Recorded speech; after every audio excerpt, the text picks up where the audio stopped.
ओम श्री गणेशाय नमः। मित्रों, आज इस वीडियो के माध्यम से हम आप लोगों से बात कर रहे हैं यमुना को प्रणाम वनवासियों का प्रेम। ये श्री रामचरितमानस अयोध्या कांड से मित्रों हमने ये प्रसंग लिया है और इसका भाग एक मित्रों हम अपने पिछले वीडियो में आप लोगों से साझा कर चुके हैं और उसी के आगे की कथा भाग 2 आज इस वीडियो के माध्यम से हम आप लोगों से साझा करेंगे। तो उसी के आगे की कथा इस प्रसंग में मित्रों हम शुरू कर रहे हैं। जटा मुकुट शीसन सुभग उर्भुज नयन विशाल शरद परब विधु बदन बरल सत श्वेत कन जाल। उनके सिरों पर सुंदर जटाओं के मुकुट हैं, वक्षा स्थल भुजा और नेत्र विशाल हैं और शरद पूर्णिमा के चंद्रमा के समान सुंदर मुखों पर पसीने की बूंदों का समूह शोभित हो रहा है। बरनी न जाई मनोहर जोरी शोभा बहुत थोरी मति मोरी। राम लखन सिय सुंदर ताई सब चित वही चिति मन मति लाई। उस मनोहर जोड़ी का वर्णन नहीं किया जा सकता क्योंकि शोभा बहुत अधिक है और मेरी बुद्धि थोड़ी है। श्री राम लक्ष्मण और सीता जी की सुंदरता को सब लोग मन चित्त और बुद्धि तीनों को लगाकर देख रहे हैं। थके नारी नर प्रेम पियासे मनहु मृगी मृग देखि दियासे। सीय समीप ग्राम तिय जाहि पूछत अति स्नेह सकुचाही। प्रेम की प्यासे वे गांव वाले स्त्री पुरुष इनके सौंदर्य और मधुर्य की छटा देखकर ऐसे थकित रह गए जैसे दीपक को देखकर हिरनी और हिरन निस्तब्ध रह जाता है। गांव की स्त्रियां सीता जी के पास जाती हैं परंतु अत्यंत स्नेह के कारण पूछते सब चाहती हैं। बार बार सब लागहि पाए कहीं बचन मृदु सरल सुभाए। राजकुमारी विनय हम करही तिय सुभाए कछु पूछत डरही। बार बार सबके पांव लगती हैं और सहज ही सीधे साधे कोमल वचन कहती हैं। हे राजकुमारी, हम विनती करती कुछ निवेदन करना चाहती हैं परंतु स्त्री स्वभाव के कारण कुछ पूछते हुए डरती हैं। स्वामिनी अभिनय क्षमवि हमारी बिलगुन मानव जानी गंवारी। राजकुंवर दो सहज सलोने इन ते लही दूती मरकत सोने।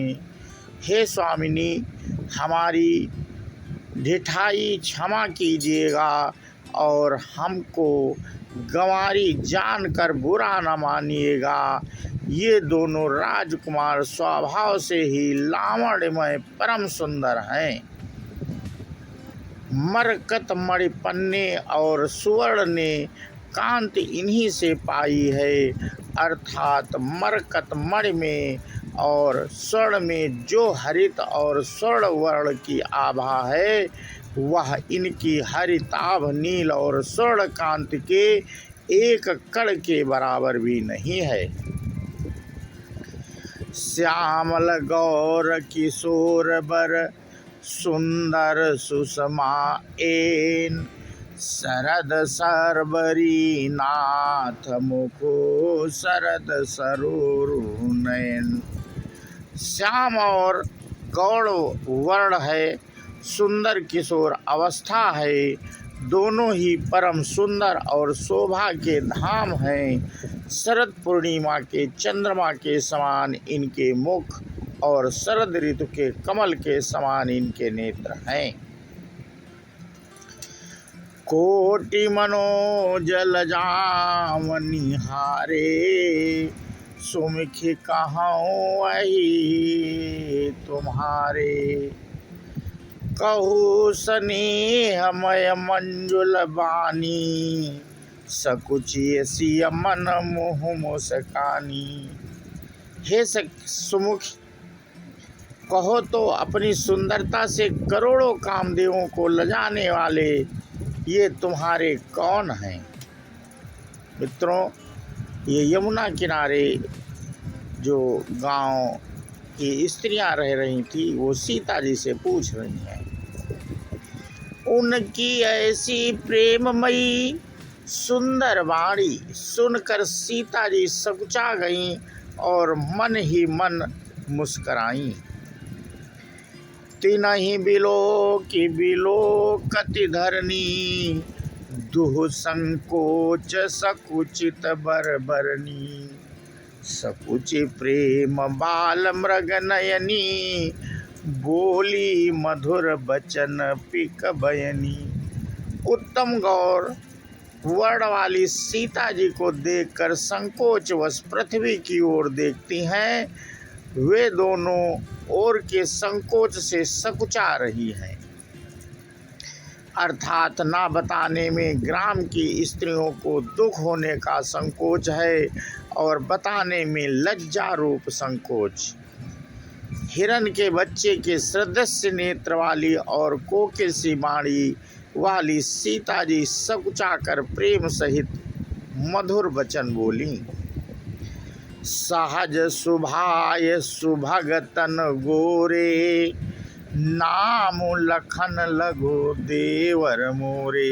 अब सीता जी उन स्त्रियों से मित्रों बता रही हैं। बहुरी बदनु विधु अंचल ढाकी, पिय तनु चितई भौह करी बाकी। ये जो सहज स्वभाव सुंदर और गोरे शरीर के हैं उनका नाम लक्ष्मण है। ये मेरे छोटे देवर हैं। फिर सीता जी ने लज्जावश अपने चंद्रमुख को आंचल से ढककर और प्रियतम श्री रामचंद्र जी की ओर निहार कर भौहें टेढ़ी करके क्या कहा। खंजन मंजु तिरीछे नयननि, निज पति कहो तिनहि सिय नयननि। भई मुदित सब ग्राम घूटी, और रकन राई राशि जन लूटी। खंजन पक्षी के सुंदर नेत्रों को तिरछा करके सीता जी ने इशारे से उन्हें कहा कि ये श्री रामचंद्र जी मेरे पति हैं। यह जानकर गांव की सब युवती स्त्रियां इस प्रकार आनंदित हुईं मानो कंगालों ने धन की राशि लूट ली। अति सप्रेम सिय पाई परी, बहुविधि देहि आशीष। सदा सुहागिनी हो तुम, जब लगी मही अहि शीस। वे अत्यंत प्रेम से सीता जी के पैरों को पकड़कर बहुत प्रकार से आशीष देती हैं। शुभ कामना करती हैं कि जब तक शेष जी के सिर पर पृथ्वी रहे तब तक तुम सदा सुहागिनी बनी रहो। पार्वती समपति प्रिय होहु, देवी न हम पर छाड़ब छोहु। पुनि पुनि विनय करी कर जोरी, जो एहि मार्ग फिरिय बहोरी। और पार्वती जी के समान अपने पति की प्यारी हो वो हे देवी, हम पर कृपा ना छोड़ना, बनाए रखना। हम बार बार हाथ जोड़कर विनती करती हैं, जिसमें आप फिर इसी रास्ते से लौटें। दर्शन दे बजानी निज दासी, लखी सी सब प्रेम पियासी। मधुर बचन कही कही परितोषी, जनु कुमुदिनी कौमुदी पोसी। और हमें अपनी दासी जानकर दर्शन दें। सीता जी ने उन सबको प्रेम की प्यासी देखा और मधुर वचन कहकर उनका भली भांति संतोष किया, मानो चांदनी ने कुमुदिनियों को खिलाकर पुष्ट कर दिया हो। तबहि लखन रघुबर रुख जानी, पूछो मगलोगिन मृदुबानी। सुनत नारी नर भय दुखारी, पुलकित गात बिलोचन बारी। उसी समय श्री रामचंद्र जी का रुख जानकर लक्ष्मण जी ने कोमल वाणी से लोगों से रास्ता पूछा। यह सुनते ही स्त्री पुरुष दुखी हो गए और उनके शरीर पुलकित हो गए और नेत्रों में वियोग की संभावना से प्रेम का जल भर आया। मिटा मोद मन भय मलिने। मित्रों, यहाँ पे जब भगवान श्री राम को आगे जाने को सुना तो वो गांव वाले बड़ा दुखी हुए। मिटा मोद मन भय मलिने, विधि निधि दीन लेत जनु छीने। समुझ करम गति धीरज कीन्हा, सोधि सुगम मगुतिन कहि बीन्हा। उनका आनंद मिट गया और मन ऐसे उदास हो गए मानो विधाता दी हुई संपत्ति छीन लेता हो। कर्म की गति समझकर उन्होंने धैर्य धारण किया और अच्छी तरह निर्णय करके सुगम मार्ग बतलाया। लखन जान के सहित तब गवन कीन रघुनाथ, फेरे सब प्रिय बचन कही लिए लाई मन साथ। तब लक्ष्मण जी और जानकी जी सहित श्री रघुनाथ जी ने गमन किया और सब लोगों को प्रिय वचन कहकर लौटाया, किंतु उनके मनों को अपने साथ ही लगा लिया। फिरत नारी नर अति पछिताही, दई दोषु देहि मन माही। सहित विषाद परस पर कहाही, विधि कर तब उलटे सब आही। लौटते हुए वे स्त्री पुरुष बहुत ही पछताते हैं और मन ही मन दैव को दोष देते हैं।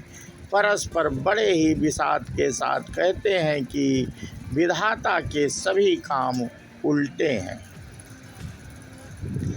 निपट निरंकुश निठुर निशंकु, जेहि शशि कीन सरोज सकलंकु।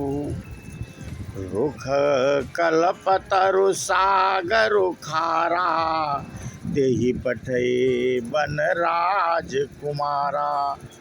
वह विधाता बिल्कुल निरंकुश, स्वतंत्र, निर्दय और निडर है, जिसने चंद्रमा को रोगी, घटने बढ़ने वाला और कलंकी बनाया, कल्प वृक्ष को पेड़ और समुद्र को खारा बनाया, उसी ने इन राजकुमारों को वन में भेजा है। जव पय इन्हीं दीन बनवासु, कीन बादि विधि भोग बिलासु। ए बिरंच रही मग बिनु पद त्राना, रचे बादि विधि वाहन नाना। जब विधाता ने इनको वनवास दिया है तब उसने भोग विलास व्यर्थ ही बनाए। जब ये बिना जूते के नंगे ही पैरों रास्ते में चल रहे हैं, तब विधाता ने अनेकों वाहन सवारियां व्यर्थ ही रचे। ए मही परही डस कुश पाता, सुभग से जगत सृजत विधाता। तरुबर बासई नहीं विधि दीना, धवल दाम रचि रचि श्रम कीना। जब ये कुश और पत्ते बिछाकर जमीन पर ही पड़े रहते हैं, तब विधाता सुंदर सेज पलंग और बिछौने किस लिए बनाता है। विधाता ने जब इनको बड़े बड़े पेड़ों के नीचे का निवास दिया, तब उज्जवल महलों को बनाकर उसने व्यर्थ ही परिश्रम किया। तो मित्रों, आज इस वीडियो को हम यहीं पे समाप्त करते हैं प्रसंग को, और आगे का प्रसंग मित्रों हम अपने अगले वीडियो में आप लोगों से साझा करेंगे। इसी के साथ हम वीडियो समाप्त करते हैं। बोलो सियावर रामचंद्र की जय हो, हनुमान की जय हो। जय हिंद, जय भारत, वंदे मातरम।